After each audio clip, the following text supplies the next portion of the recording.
Tuperas y Tuperas. Today on DOOP by the River, we're talking extensions. We're talking loans. We're going to talk about that. What happened in North Jersey? I mean, it was a nice little surprise, but we're going to talk about that Pink Cow review.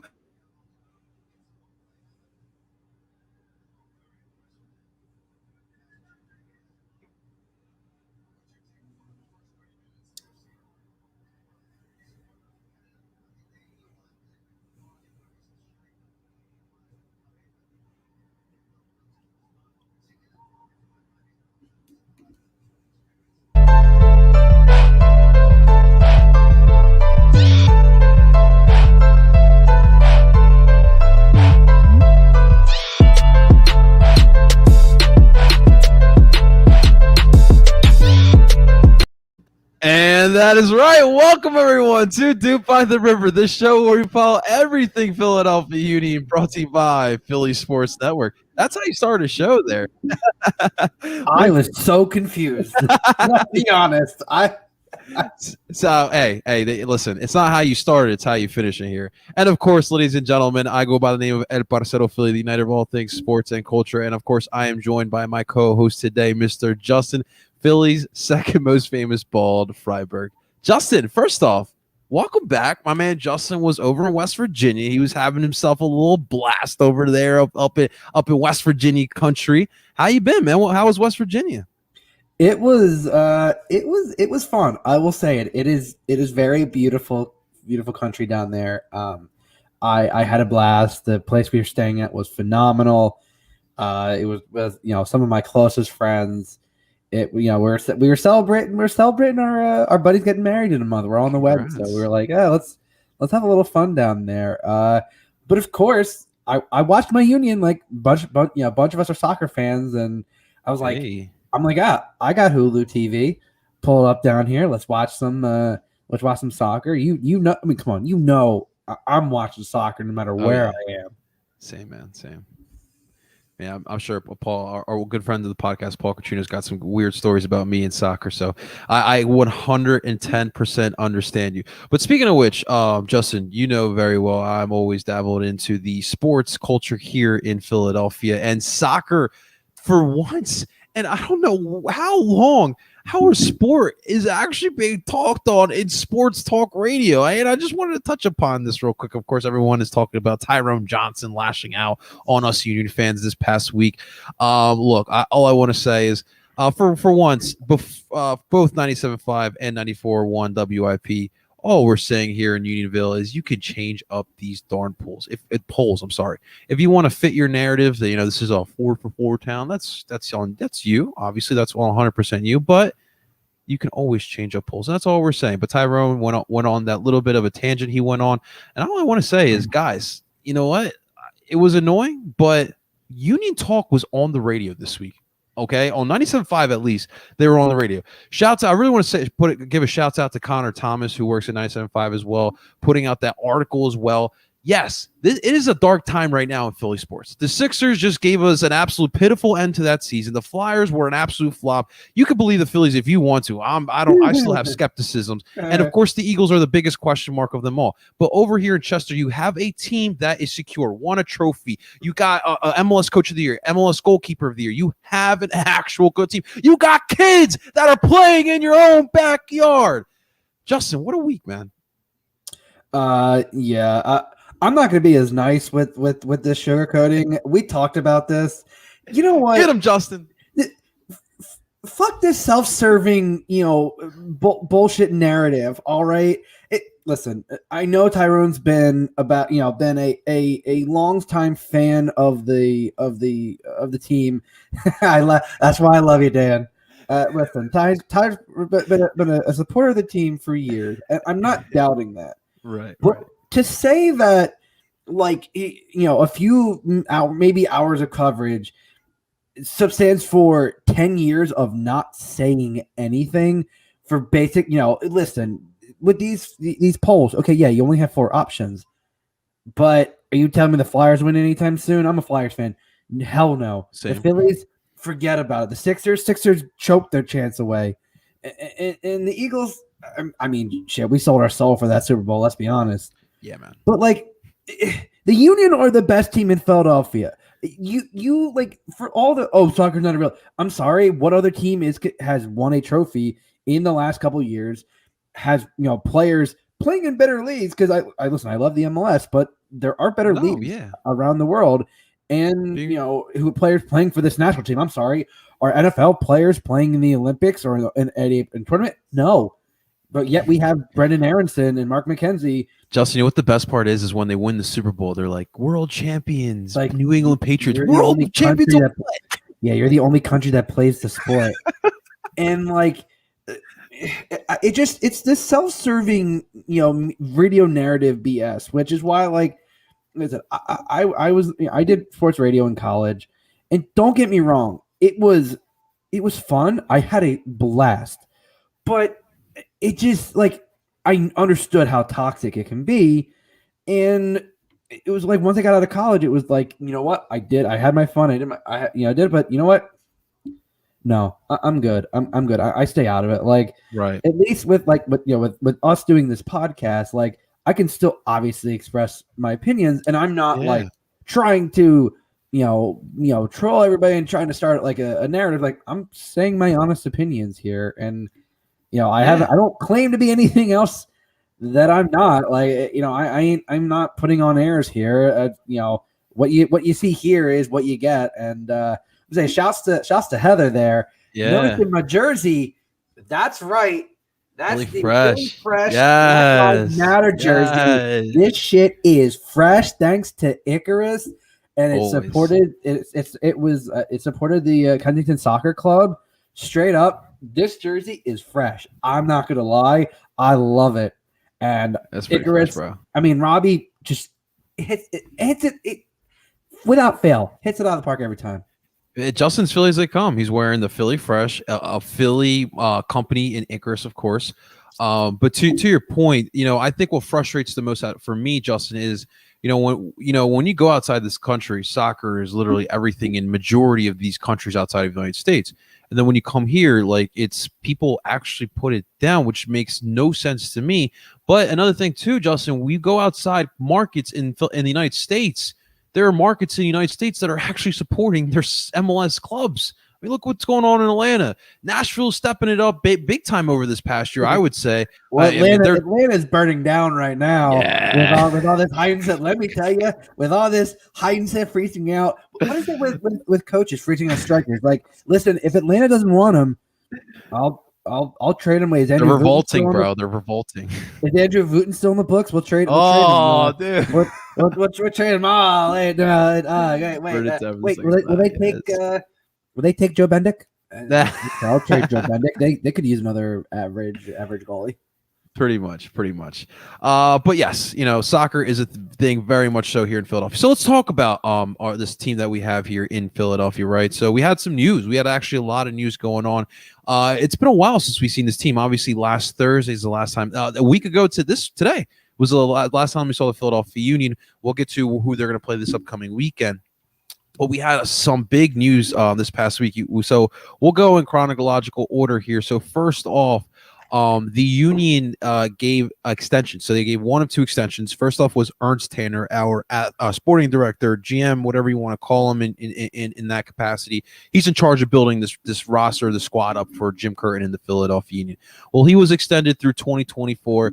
And Justin, honestly, before we start off, I can't think of anyone who's more deserving of an extension like this. What he has done in Philadelphia, he literally took the foundation that Ernie started here back when Ernie was here. He took it and he took it to the next level. He took it where we wanted Ernie to take it. We constantly on this podcast talk about all the great signings that Ernst Tanner has had in his tenure here in Philadelphia. And really it's just a commitment to him. He wants a cup here. He wants a cup. And there was European interest from my understanding. There was some you forget that he comes from the Salzburg tree. He knows his roots there. He knows but he committed to coming here, and Mr. Uncut Gems, Ernst Tanner here, my man is finding diamonds in the rough. Like Adam Sandler in Uncut Gems, he knows a good diamond when he sees it. And It's unreal how much talent he finds. I mean, what other than Wooten or Vets is kind of been was like you have a guy who consistently finds great talent, and oh, by the way, he helps with Jim, helps pull up talent from the academy. Mhm. I would like to say that, I mean, without Ernst, I don't think the Union even sniff a supporter shield, and obviously Jim has a big part to do with that, and that's why he won Coach of the Year. Sir. But if you don't have a sporting director like Ernst backing you up, giving you the support, giving you players that you desperately want, and helping you cultivate academy players, I don't think the Union are in this position at all. Yes, sir. And for those 4for4 Philly sports fans, yes, Ernst Tanner is the best GM/sporting director in Philadelphia. I know what Daryl Morey did, but he hasn't been here long enough. Okay, so let's move on to our next bit of news. You mentioned him, Matiš Orvik. Sexy season. Remember that, Justin? We were all sexy seasoned up, dude. I wish I had. Not that I had high expectations, but man, that would have been nice for something really to happen. He created some serious hype for himself though with that motto, man. all out of mistranslation. That was absolutely great. Well, unfortunately, it was a sexy season for us if you look at it, but it was not a sexy season for him. It was weird when he came in. Obviously they signed El Brujo Martinez as well, but he couldn't even keep up. And also he was doing this. He was doing Slovakian time as well with the national. I think he was like part of the U23s or whatever team he was part of. But he couldn't outbeat Warren Craval, and then he couldn't outbeat Jose Brujo Martinez. And then remember, Jim had Orovich in the 18 or in Chester, and he decided to go with Jack Elliott as a 6 at times last season as well. He just could not make it into the 18, make it into the 11. And Jim alluded to, man, he worked his butt off, but he just didn't fit here. And it sucks. Sometimes you work your butt off, but it just doesn't pan out. And for him, he's going back home. He's got loaned off to I'm gonna butcher this pronunciation, but FK Zelezarne Podbrezova. So hopefully my Slovakians prove my pronunciation. But oh man. We were talking about this before the episode, and I think we both said, are we either of us going to be able to say this well? And I'll give it a shot. Yeah, all right. FK Zelzearn Probezova. I mean, that seems about as accurate. If we have any Slovakian fans, please correct us. That'd be nice. Literally correct us. I mean, just because I'm mostly Eastern European doesn't pretend to know how to say. I had to say any kind of Eastern European language. But it's tough, Justin, because we really didn't even get to see him play. So it's tough to actually analyze his time here in Philadelphia when we don't even know what he would have even looked like. But it is telling that Jim had what he said in the presser. I mean, I think it's one of those things that, bringing in players last year, you think about everything that happened in the last few years. 2019 was one of those years. I was like, yeah, he was supposed to be that player. Who knows what happens? And then 2020 happens, and I mean, listen, that was crazy for everybody. I just think it was one of those circumstances that I'm not doubting he's a good player. I just think, look at the talent we had, even at the position. But he couldn't beat out Elliott though.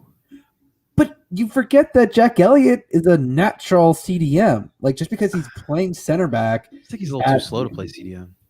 But you don't have to be quick to be a CDM. You just have to be in the right position, and that's what Jack Elliott was. And listen, like I said, I hope maybe after a year he comes back, and maybe he comes back. Maybe he comes back and fights for that spot. Maybe not. It's a shame, but you know what? It happens. You can't hit on every player, and he was a young player, so it's not like he cost a ton of money. it was a low risk, it was a very low risk, high reward situation, and the reward didn't pan out, so you didn't risk a lot. Believe was it 800,000 or something like that? We ponied up 880,000. Was it that high? I don't know. Undisclosed string. It says Slovakian International was acquired in 2020 from Slovakian side. I'm not going to pronounce it. Undisclosed transfer fee that was reportedly 880,000. Yes. But yeah, I mean, listen, you hit it on the nail. Ernst has done a fantastic job. Bringing in Jamiro, bringing in Sergio, El Brujo, Kai Wagner, Jakub Glesnes.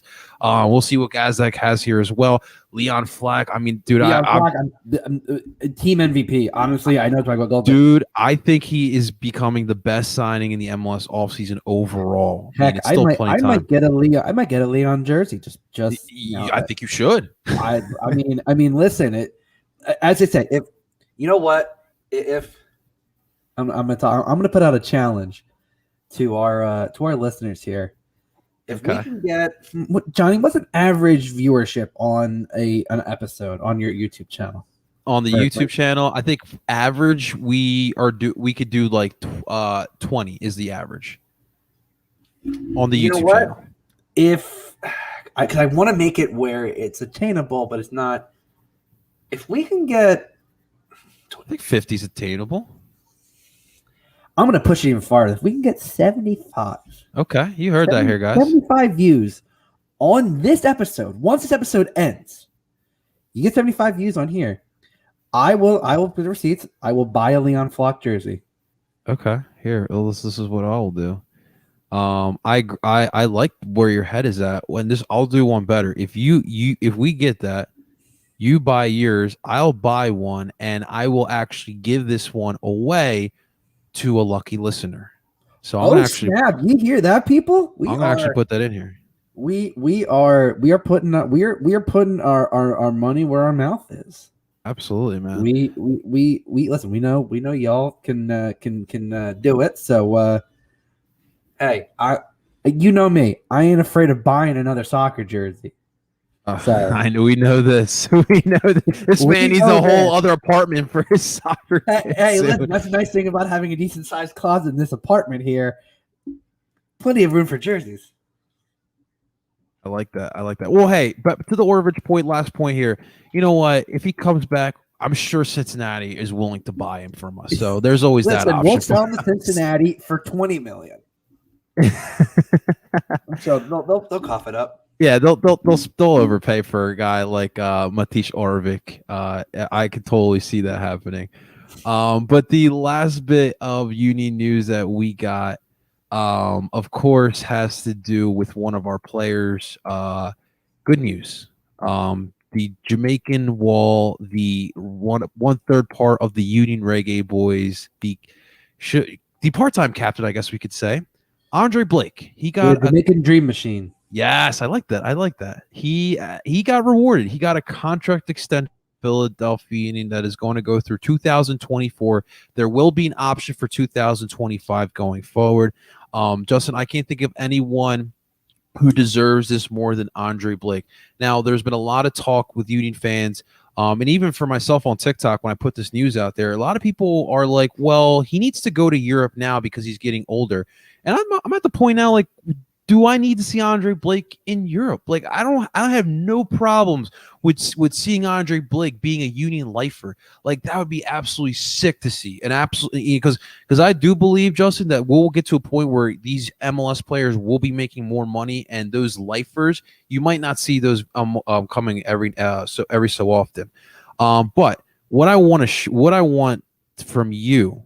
Because I mean, what else can we say about Andre Blake, man? That the dude is absolutely fantastic, and of course, I went away from where I wanted to show you here. He's green. He's a raging sex machine. Andre Blake. We got to get Adam Booth just to sing that. All right, so no, Adam has I don't know. It might still fly on on our air, but Adam and I've had sung with Adam a maybe an R-rated version of that song. Absolutely. So this tweet was brought up today, and I wanted to talk about it here today because I really think it was an interesting conversation, because I think we all know how good Andre Blake is in the eyes of Union fans. But shouts to Evan _ Zolo. In Discord, he's a great dude. Yes, great dude. This is a great take here as well, which I wanted to discuss with you, Justin. He said Andre Blake surpassed Seba as the face of the club now, and he has also mentioned is right in the discussion, not about who's better, but who's most iconic, which is very true. That last part is very true. When you're thinking about who is the face of the Union all time, it's not really about stats and whatnot, but it is about how iconic they are. Because Seba, yeah, I mean, he's got the stats, but we're also talking about a different MLS, a different Union team. I mean, we know how bad the Union were in the beginning of time, but for you, has Blake become that guy as the top face in Union history? That's a really good question. And it's tough for me, having been a fan since day one, having been there at the first game, with Seba scoring the first ever Union hat trick, beating BC. It means so much. I mean, what this team has been through, it meant a lot. I think the answer probably depends on how more recent of a Union fan you are. If you were a Union fan prior to 2016, I'm going to say, I think your answer is probably Seba. If you're a Union fan after that, I feel like you lean more towards Andre. I know it's not really much of an answer, but I feel like both. And I think for varying reasons. I think the reason why both are iconic is because Seba was there in the early days.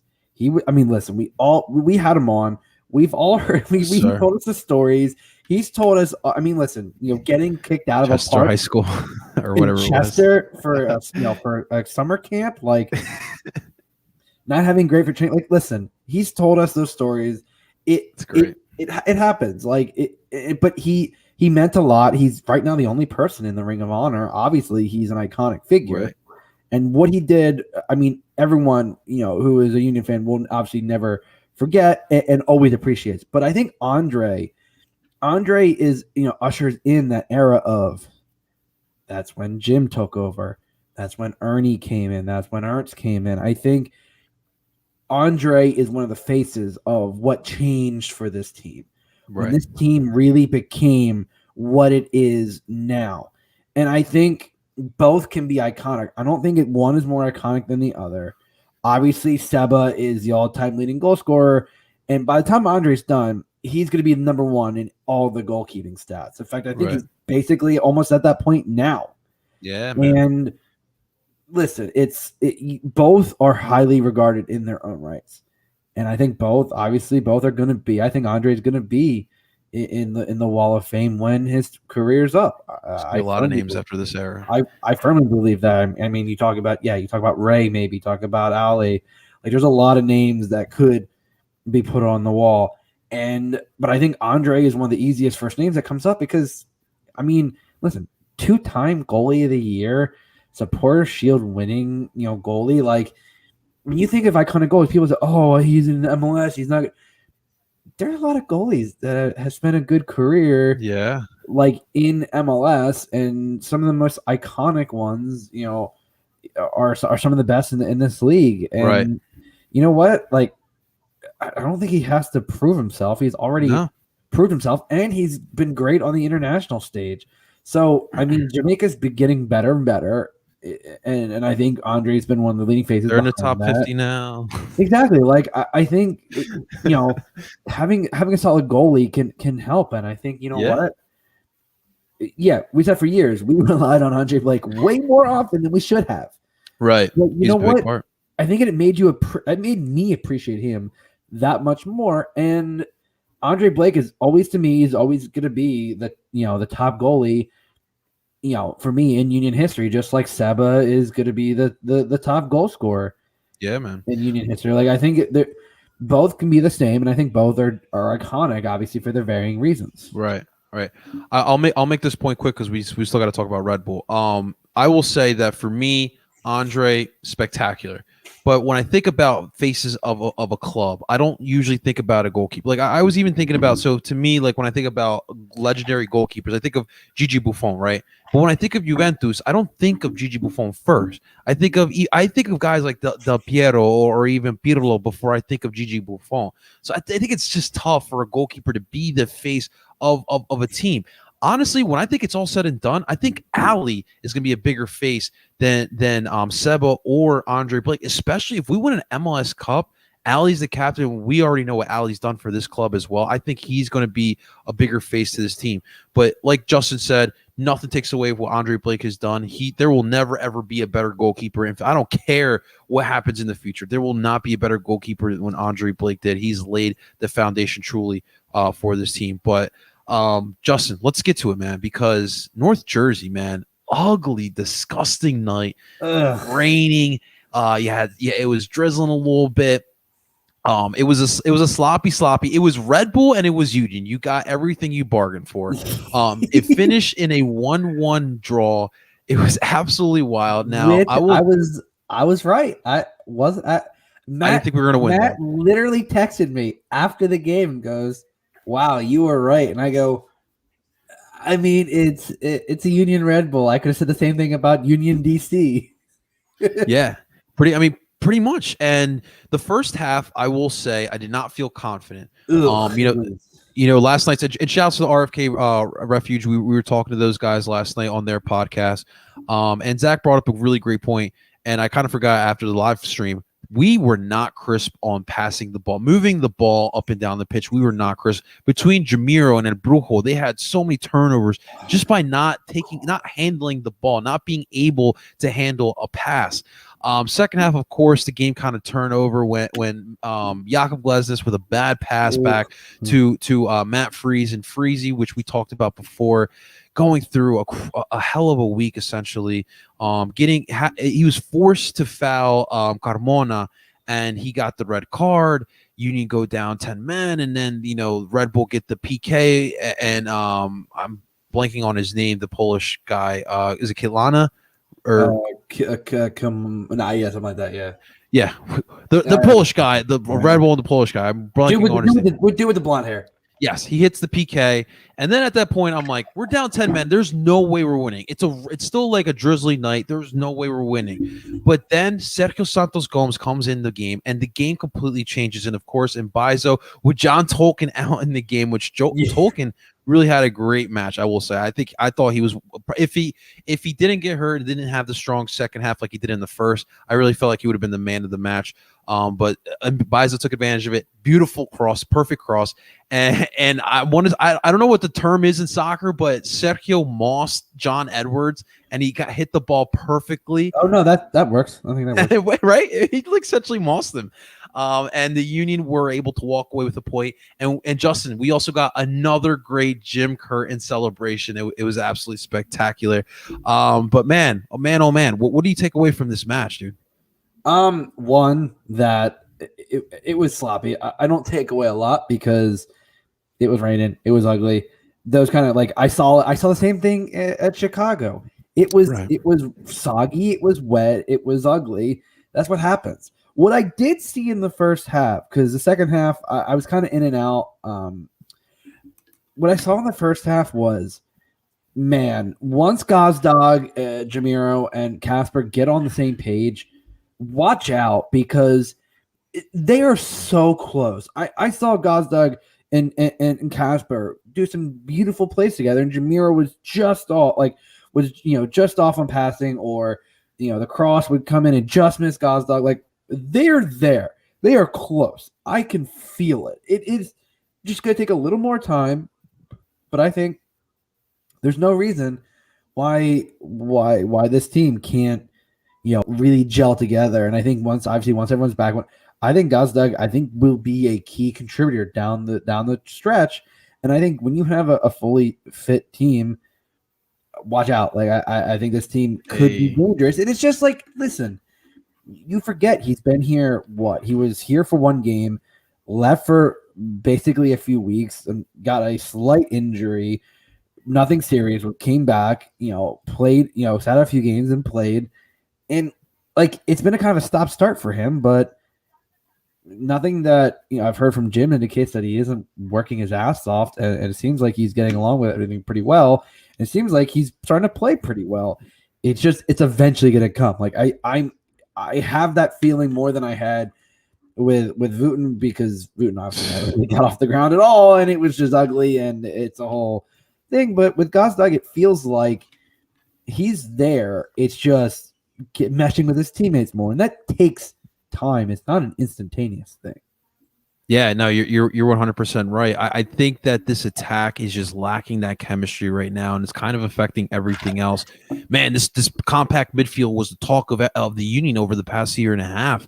It's been a dominating piece for this Union attack. So once guys that gets acclimated, gets that chemistry, understanding everyone. Like I think like the first goal opportunity was like the perfect example, like what's kind of going on with this attack right now. Gazdak, it was a nice pass from, I believe it was Leon Flock.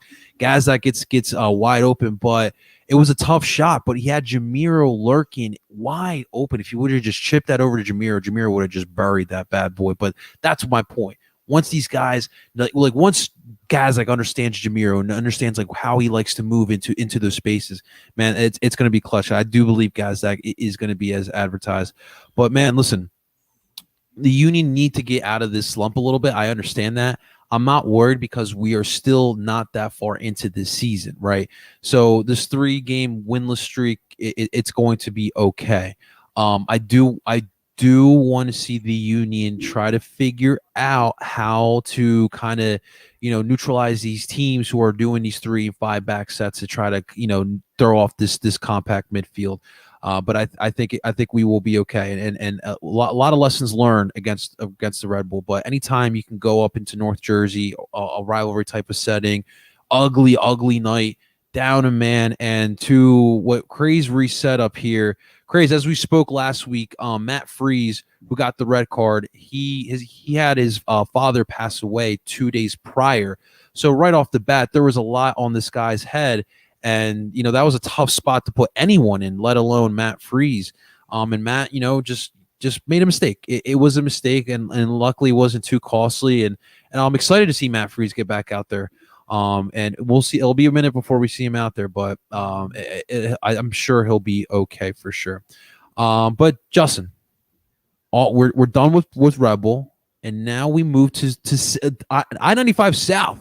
No pun to J. Cole, but we're moving to I-95 South. The DC is coming up here to face off against us.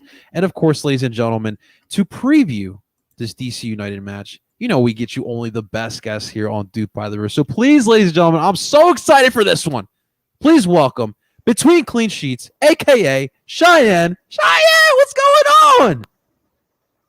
It's me. Can you hear me all right? Oh, we hear you perfectly fine. So excited to see you again. How you doing? I'm doing all right. Girl, you're living your life. Man, I see you out here.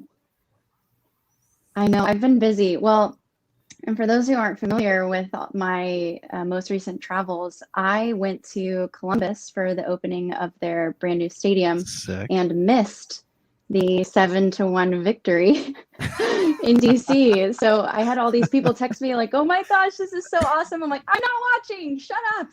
Don't tell me. Don't tell me." Yeah, that is awesome. I even told I am now.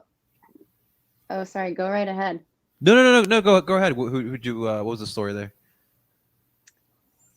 Oh, I've become Instagram buddies with Kevin Paredes and told him I was so bummed I missed it, and he goes, "No, I thought you were there." And I said, "You'll have to score again. I'm sorry I missed your first. Well, you'll just have to keep scoring." So that's very funny. I was going to ask you, how was Columbus's new stadium? What is the name of the new stadium? It is lower.com field, and okay. I believe lower.com is the website for some sort of insurance company. I'm so tired, by the way, of the names of the stadiums being their sponsors, because I went to San Jose Stadium a couple years ago when it was Avaya, and I tweeted out that I was excited to return, and they're like, "It's PayPal Park now." I'm like, I don't care. It's the same stadium. It's the same stadium. Well, listen, if you call Subaru Park PPL Park or Talent Energy, we won't get mad. We don't care. It's We it's don't all the same thing. I don't even know what it's called. I just say Chester. That's perfect. That works. That works. We got a new sponsor. Now we're Subaru Park. It's fun because now we got a little nickname, the Sue. So we're running with that. Okay. It's very fun. So how have you been personally, man? Other than the travel, how you been with have you, I know between clean sheets has obviously you've been diversing yourself into all the MLS markets, but how's the DC United been treating you? DC has been treating me really well, and I am not at all ashamed or embarrassed to say that we are very enjoyable to watch now. So I think my mood has improved when it comes to my personal fandom, and it makes it a lot easier to talk to people that I either bring to the game or talk to people about all the things that I'm doing surrounding the team. The content that I've put out so far has been pretty heavy on all the travels, and I've traveled once. I think I've traveled once so far for DC United this year. Went to San Jose and watched them lose, unfortunately. But I have a lot of upcoming travel planned for DC United, and I'm really, really excited to knock some of that out content-wise, which I'm sure you understand. Oh yeah, except Philadelphia's not on your itinerary, which we're upset about. I know. I'm sorry. I have a church activity on Saturday. I'm trying to be closer to Christ right now. Listen. I hear you. We personal life definitely gets in the way of my union dumb is why I completely understand. Cheyenne, you kind of alluded to DC's play this year. What has been the difference? Obviously, like I don't know if I've talked to you about it, but I was really excited to see Hernan Losada and his tactics because Bielsa, a guy from the Bielsa's tree there. And I was just curious how he would be able to play around with some of these DC players because there's some nice players that are down there in DC. So how has Losada been different from Ben Olsen in your eyes? Oh my gosh, it is night and day. I think that there's personal energy that radiates from him and the way that he interacts with players. He's younger. He's I would say cool. He's cool, so I think he gets along with the players really, really well. So off the field, yeah, the relationship there is so much better than I think it has been with a coach that was just, in my opinion, lingering for a really long time. And we have started playing similar to Philadelphia, similar to Dallas. We've started playing our kids, and the mentorship, I would say, the special attention that he pays to them, Moses Nyman, Kevin Paredes, Donovan Pines, who's a college graduate but still very young, Griffin Yao, is so crucial for them at this point in their career. And I was even saying this to a friend the other day. I actually cringe thinking about how their year would be going right now, how their season would be going right now if Ben Olsen was still around, because 3 of those guys got called up to train with the national team, and Donovan Pines is there right now, which is so huge. And you can see on the field, even though we're not winning as many games as I would like for us to be winning, you can still see that we're implementing a better, more aggressive strategy. So even if the result's not there, anyone who's watching from the national team or watching from these other teams looking for trades and transfers are seeing that they're playing decent soccer. I absolutely noticed that as well. So is this kind of the direction DC is going to be going, building with from within, trusting these kids? No more Wayne Rooneys? I hope so. And I think that based on some of the things that Hernan has said at the beginning of this year, there is a quote in the Washington Post, which is obviously a national outlet, but our local sports news, where he had mentioned just how out of shape our team was and how much work he had to put in at the beginning of the season just to get some guys ready. And you'll notice that some of the older guys on our team haven't been able to hack it as well. Frederick Briant, who has captained our team on several occasions and is our center defender, hasn't started in recent games. And not to say that tactically he's not there. He definitely is. It's just there's so much more that you can tell Losada wants to do that I think some of these older guys, and definitely Wayne Rooney, there's a lot to be said about who he is as a player. But every single highlight you've seen of him from the brief time that he was with DC, he's so gassed after whatever he does. And Hernan would have been like, "No, buddy, you got to keep running. Like you've got way more stuff to do on this field. Like, are you tired right now?" Did you see that picture? Yeah, I hope not. I hope with not.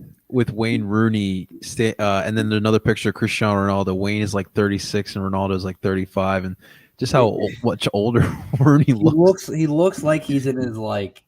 I'm a Man U fan. It looks like he's in his straight up his 60s. But listen, I think Hernan just doesn't want Briant on the field because he like leads the team in own goals, or at least based on calculated own goals. I think.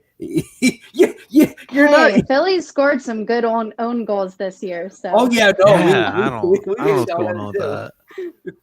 That's weird. It's not very usual. Casper and Jakob had one, right? Oh man, that was absolutely terrible. What happened in that Toronto game? 7 goals. Chris Armas. Oh my gosh. He got Chris out of here. Yes.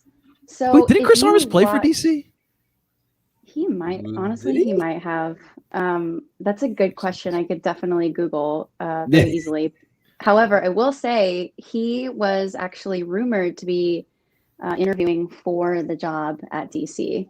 And when he was fired from the Red Bulls, it was shortly after we had beat them at home last fall. And that was one of our only triumphs of the end of the season, where we had scored a super, super late stoppage time goal. And that, I think, was the accumulation of a lot of things. But for this particular situation, Armas, I mean, MLS does give a lot of teams give their coaches a lot of liberties. So sometimes you can really foul up like that and still go on. Peter Vermees, for example, they were absolutely destroyed by LA a couple of years ago, and he's still around. But I don't think that they wanted to keep gambling on a coach as new as Armas in Toronto, and they have some problems right now that they need to sort out anyway. And he was just one that they could cut out. So we definitely made that very, very clear that Toronto needed to fix some things because we just absolutely dominated. Bit of a difference with Vermees wins a lot of trophies, Armas rides on Jesse Marsh's coattails and then kind of gets fired. It doesn't even make it back to Canada. I figured he would get fired by the time they made it back to Canada, and I was right. Man was even allowed in Canada. That's crazy. Well, I mean, that to me, I watched the game after the fact, and knowing already what the score was and seeing kind of the timeline of goals, you could tell it went south because I watched Crew and New England. The Crew went down 2-0 pretty quickly and bounced back. But this game the goals were almost scored. Several of them were scored the same way. And you could see we had midfield. Our entire midfield was compact and traveled together. And there were like 5 dudes to their 3 back line every single time a goal was scored, save for Ola Kamara's where it was kind of run. But you could tell we had just traveled in our possession pack. Right. And there was absolutely no breaking it up. So as far as the game that we're expecting this Saturday is concerned, I think a lot of the action will be happening in the midfield, and it'll be a battle of possession. Because I think you guys, not to say you suffer from the same thing that we do, but we have had a difficult time finishing this year. And I would say Philadelphia could definitely improve on that.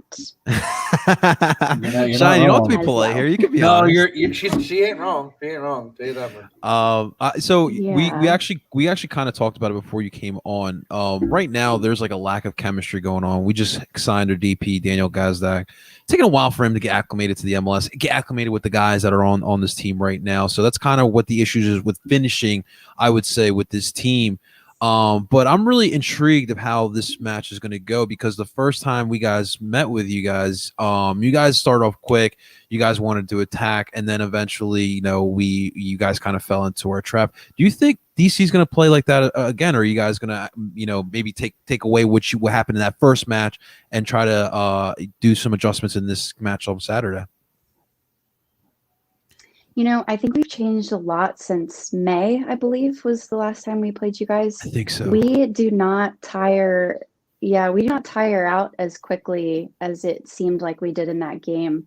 And the one thing I will say that will probably be an issue for us is our back line. Heinz Ike, who has been a starter for us, is injured. Steve Birnbaum is coming back, but he's still a little fresh. And Donovan Pines, I believe, is still with the national team. So between that and then Paul Ariola not being there, I still do feel like we possess so well now, so much better than we did in that game. And we'll also have Bill Hamid, who I don't believe was the goalie for that game.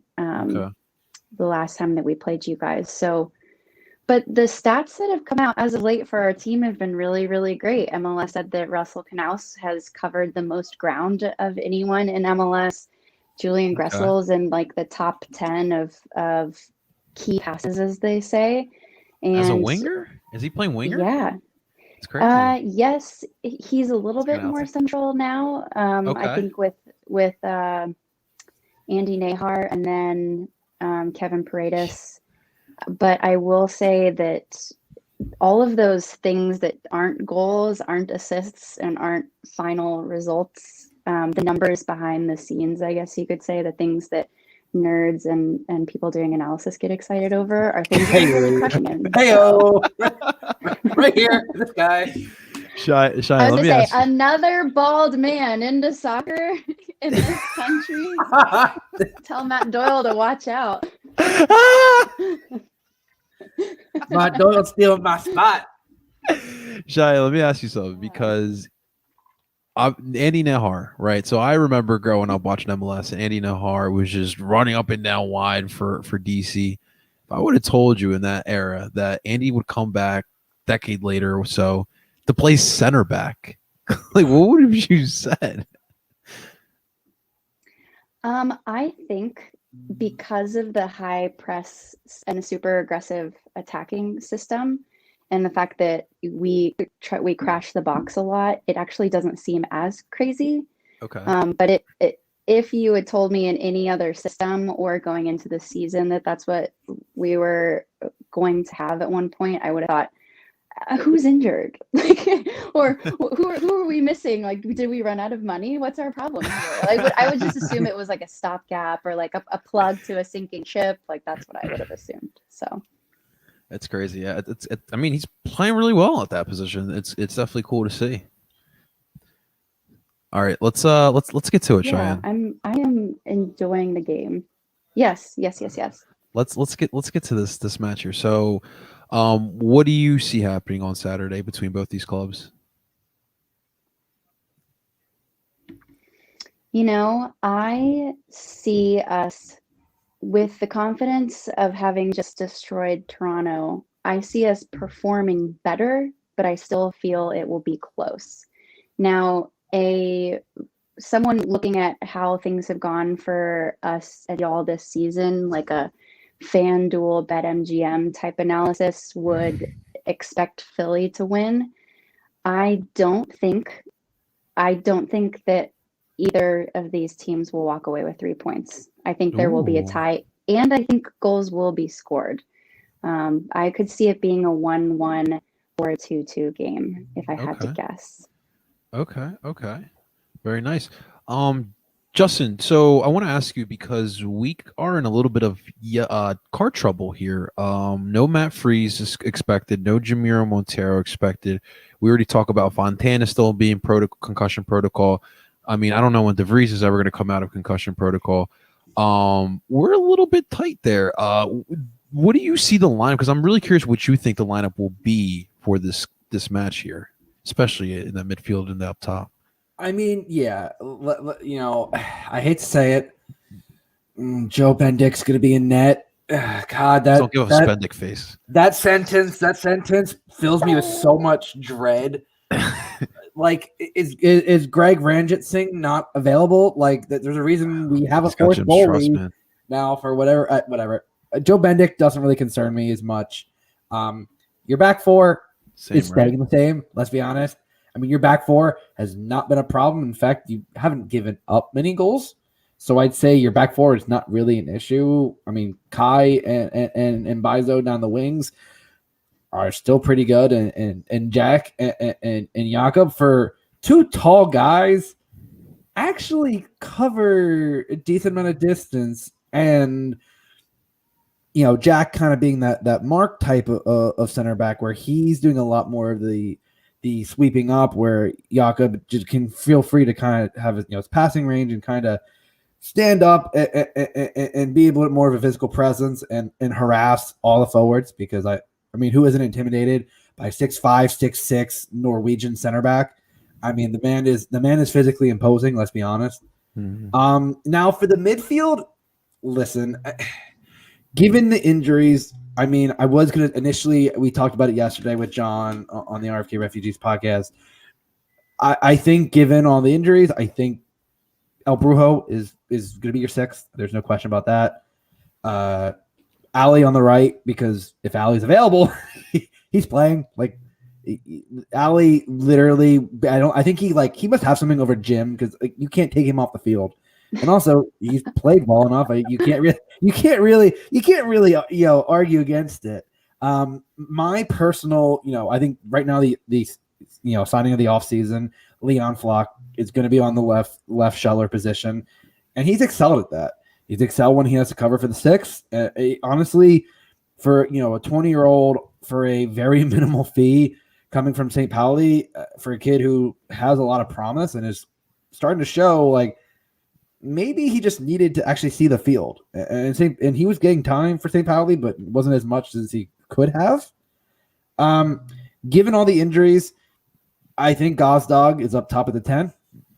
And then for your forwards, I mean, at this point, you're really only two healthy main forwards are going to be Casper and Sergio. And I think, given all of that, we talked about it with John yesterday. I had said a 2-1 Union victory, and he said a 1-1 draw. And I've been debating about that for the last day. I've been kind of tossing it back in my head, and I think I'm going to still stay with the same scoreline.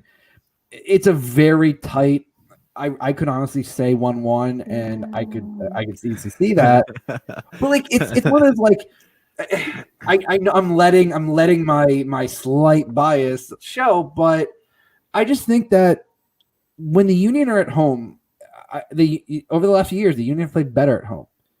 And I think given everything that's happened, I'm not concerned about the defense. And as I said, I do think DC goes up early, but I think, the thing about the Union this season in the past few years is that they don't really give up.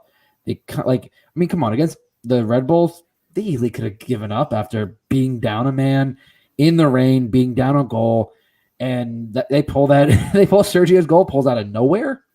I mean, that legitimately came out of nowhere on a very quick throw-in and a nice cross, and Sergio, as we said, mossed the defender and got a perfect header. And I think I'm sticking to it. I think Gazdag gets a goal. And I think Casper, who people seem to keep forgetting, is still one of our most informed players and was one of the biggest reasons why we made it through in CCL. I think he gets another one.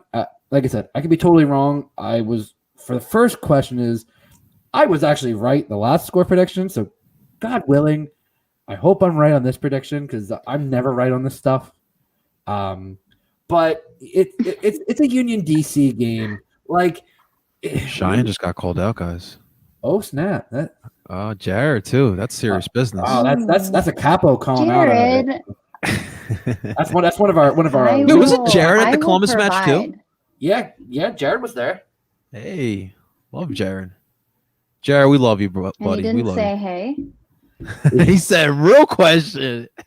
Oh snap! But First off, I enjoy what you're talking about analysis wise, but I really only care about Cheyenne. Thank you. Thank you. listen. Most of our fans, they've seen enough of this bald head. They don't need this. They're here for our guests. I was in. Oh, yeah. See, Jared can't stay away from the supporter shield Oh, life. That's pretty yeah. dope, though. That is pretty I dope. was also in the Nordeca. It was so loud. It was enjoyable, but it was That's just, awesome. man, I feel like, okay, this is, I think the one thing to piggyback off of what we're talking about for this game, but maybe to get a little bit more grand with it. Philly and DC are two teams who, and more so Philly right now and very recently, are teams that are beginning to deserve a much louder fandom than they currently have. And I feel the same way about DC. And when I go to stadiums like that, like this new Crew Stadium, or God forbid I say Atlanta or anywhere else really, like I've been to Minnesota. Don't say the A word here. Atlanta's burning down to the ground right now. They're busy freaking out over Heinz benching Martinez. They're about to go back to Kennesaw. Right. I'm okay with that. Or Georgia Tech, I feel like that would work. Was it too. Robbie There you go. Dodd or something like that? Yep. Robbie Dodd. Oh, that's Yeah, that's it absolutely was. wild. Yeah. Before we move I on, just want fandom for us. That's all I want. yes, I So, agree. I agree. you We go right we had a. I have a question here. I think that's going to tie into that in 1 second here. But to Justin's point, Justin, the beautiful part about this upcoming Saturday is that we're gonna have 9 games since our last match, so that should give players enough time to rest where you could put out your strong starting 11, because obviously we're a little thin in this match. But don't be surprised, ladies and gentlemen, if somehow Jim does start one of the 3 homegrowns, and I mean Jack McGlynn, Quinn Sullivan, or dare I say, Baby Aronson. Dare I say, that's all our hope right now. But We'll see. don't be surprised. Cheyenne, what I want to ask you, you guys weren't always the big into the DPs, right? But obviously you guys were able to get the Wayne Rooney's, but obviously you guys are starting to catch on. We're seeing some of those kids play. But do you think that in this MLS today, there is still a place for those big DP names? Yes, there is. But it needs to be done the right way. You can't Colorado Rapids it and pay for Tim Howard. That's stupid. You also can't go, like, pardon the expression, but balls to the wall with an attacker who isn't in a system where. Was that what you Hard stopped to- yourself yeah, from okay. saying? Because I was No, here for but- that, but I love balls to the walls. Balls to the wall. Well, I think so much money is spent on these guys who can finish, but they're not in a system that even gets them the ball to be able to score a goal with. So I feel like if it's done the right way, yes, absolutely. And it's so cringy to watch that, because I think these guys are, it's embarrassing when we're not spending that much money, because it's MLS. We're still working with a cap and with a smaller budget. But when teams do really put out a big sum of money for them, and they just come and kind of fizzle, it's just such a missed opportunity, because I think of these younger guys, and I think of some of these other Americans who have gone abroad and could come back, or even South Americans who could come in and may not be the big name, but would still be enjoyable to watch. I think there are so many other dudes out there that could be so much more enjoyable to watch. and we would learn their name eventually. What is also, remember that Mexican player who you guys signed a couple Marco years ago, Fabian. Fabian? Am Yeah. I looking that up? Marco Such Fabian. an interesting Fabian. legacy he left here. It's listen, What a he's got a waste. mixed. Well, he's got Not a mixed really, though. legacy. I mean, he did score the goal that did get us our first playoff win. So That's like, so weird. it's one of those. It's a mixed bag, but I absolutely agree Yeah. with what you're saying. Like, first of all, we talk about Miami. You don't need rules when you're Miami. You're Beckham. Right. You can find 6 DPs. It don't matter. But no, I definitely agree on the American homegrowns that definitely are starting to show. You're starting to see. I mean, look at FC Dallas just sold Tanner Testament to a Serie A club for what could be up to like $4 million and with potential more incentives. And the kid played a season. Again, Brendan Aronson and Mark McKenzie. You have Gianluca Busio, who's starting for the national team tonight. There's another one. James Sands, another player. Vines. Sam Vines, Daryl DK. Like, you have all these players, and then you talk about the South American route. No one knew who Miguel Almiron was before he came up here. He played two good seasons in Atlanta, and he got sold for a boatload of money to Newcastle. Like, I think, and you're starting to see these young South American players that, you know what, I might not be the best player in my league, but I have a couple good seasons in this league. I could spin that to Europe, and the league isn't pretending to be anything that it's not. Right. And listen, if we can be a stepping stone for those players, you know what? I'm okay with that because it shows growth in the league. You tell me that the Eredivisie, you're telling me that Ajax doesn't mind being the champions and also, getting a boatload of cash for their players and then signing players, with the same money and then reinvesting that. And next thing you know, they have that run they did in 2018. Like, it's okay being a launching pad. It means that there's growth. Right. I love that part about it. Cheyenne, my last question here. So I'm not sure if you follow MLS Buzz. Obviously, a great follow if you're an MLS fan. They put out a good tweet yesterday regarding the World Cup in 2026 here.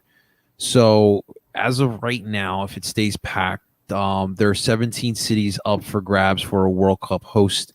10 are supposed to be the final, right? So the way I look at it, it's going to be tough for both your market and our market to kind of make it. I don't see a way where DC does not become one of those teams that obviously will become one of the hosting cities of the World Cup, right? But I want to ask you, what makes you say that?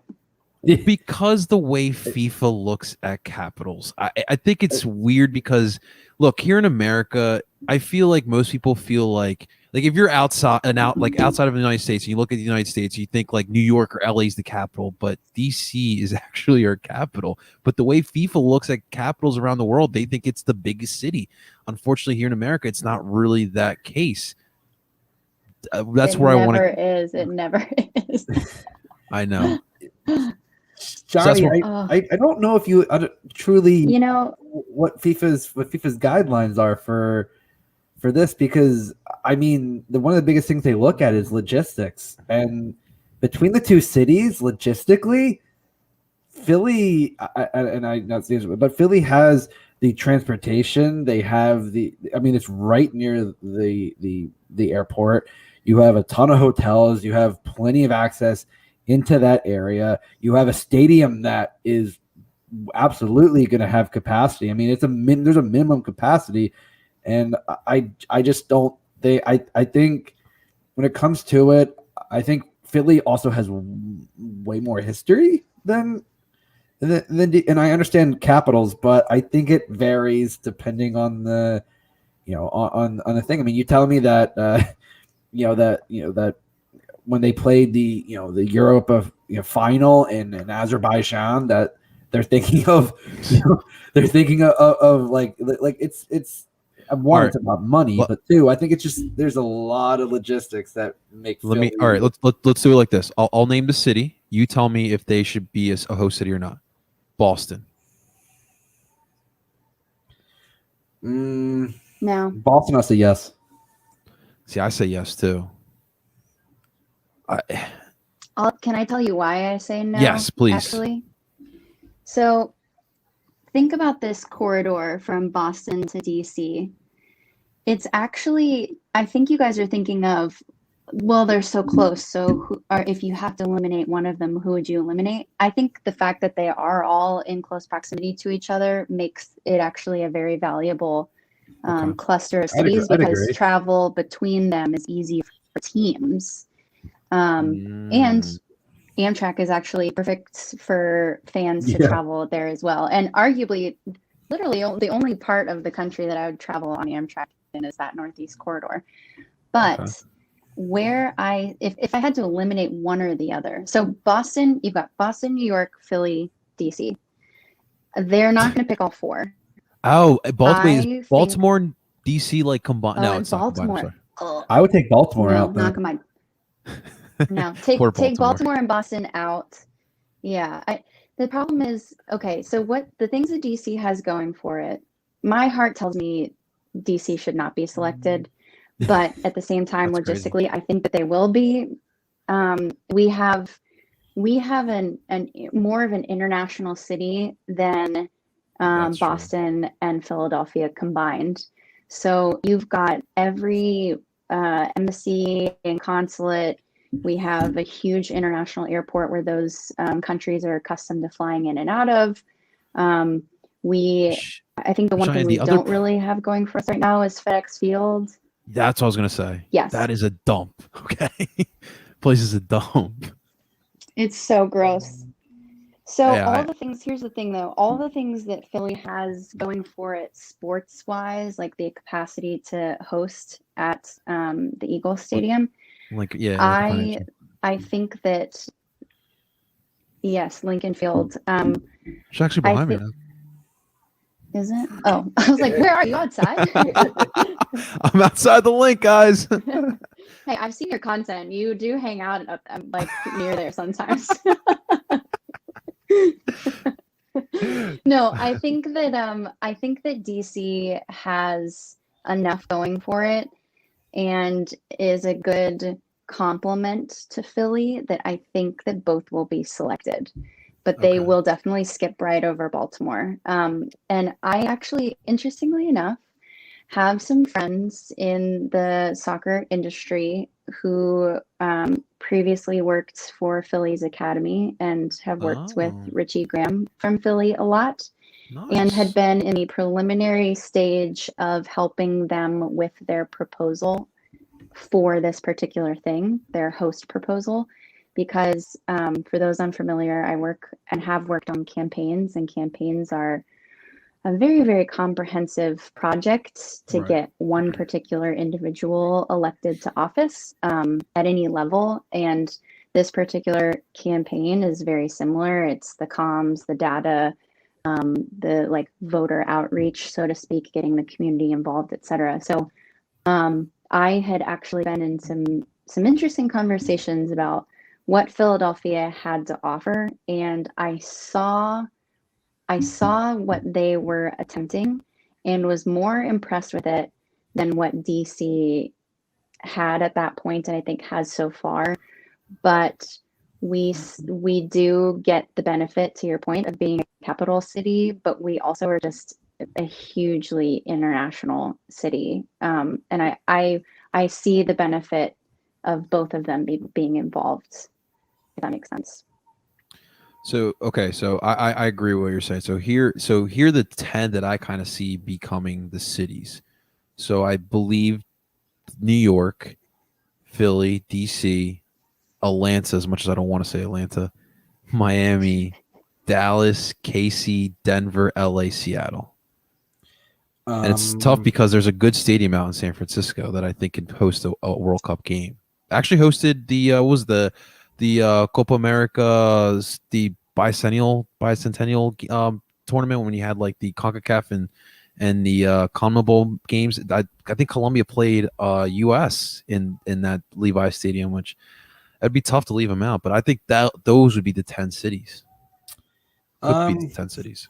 I feel like San Fran make it flip for Dallas. I just, if you're gonna pick a city in that area, if you're gonna do California, I think Los Angeles wins out. Like Right. I don't think you need San Fran and Los Angeles because you have Okay. Seattle. Like I feel like it's gonna be You gotta one have or the Seattle. other. You So have I just think I think you would skip over San Jose or San Francisco if you're between the two. And then, of course, Cincinnati saying we should get a World Cup host city. Yeah, I mean they have a better I stadium, think but that Kansas City.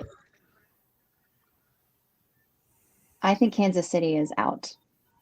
You think so? That's really, actually the opinion that I have had for the longest time.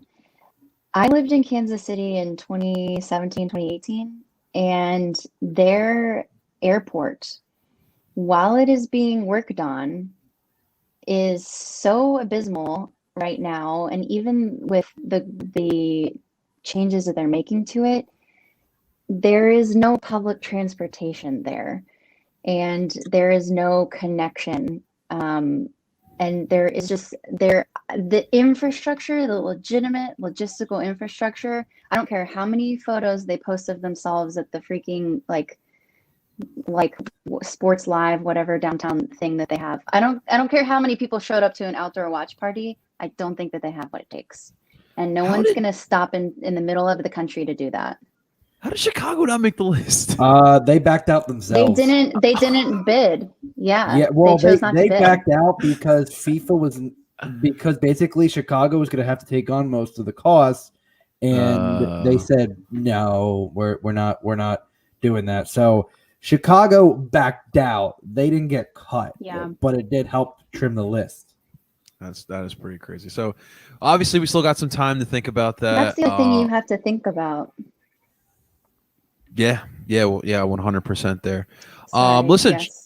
you're okay. You're okay. We are winding down here. Cheyenne, what I want though from you, please let people know where to find all your great content. I love your content. So I live at, no, I'm just kidding. Come over to my house so I don't have to edit a video. Just watch me talk about it at my house. No, I'm on YouTube. I'm on Twitter and Instagram. Twitter and Instagram is at BTWN Clean Sheets. I also am trying so hard to emulate the great with some TikToks. I'm on TikTok as well. Yes, I love it. Yeah. I'm loving the TikToks. Yeah, and I'm actually going to be dropping my vlog from my travels to Denver for the Nations League tournament, where I sat in a suite and watched all 4 games. That drops tomorrow, and then I'm excited. Yeah, and then my Columbus Crew video will probably drop mid next week. They're so tough. So this Saturday I'll be vlogging at the Soup during the DC match, and it's tough because like I know you want to make it perfect, and you're just trying to add those little details, and they definitely get tough. So I really commend you for what you're doing. Those vlogs are absolutely spectacular. And what I love about you, Cheyenne, is that you're just yourself. Like you're not changing for anyone. You are yourself. You love soccer, and it's evident that you love soccer, and we appreciate what you do. We don't like your team, but we appreciate you. I think I have to go now.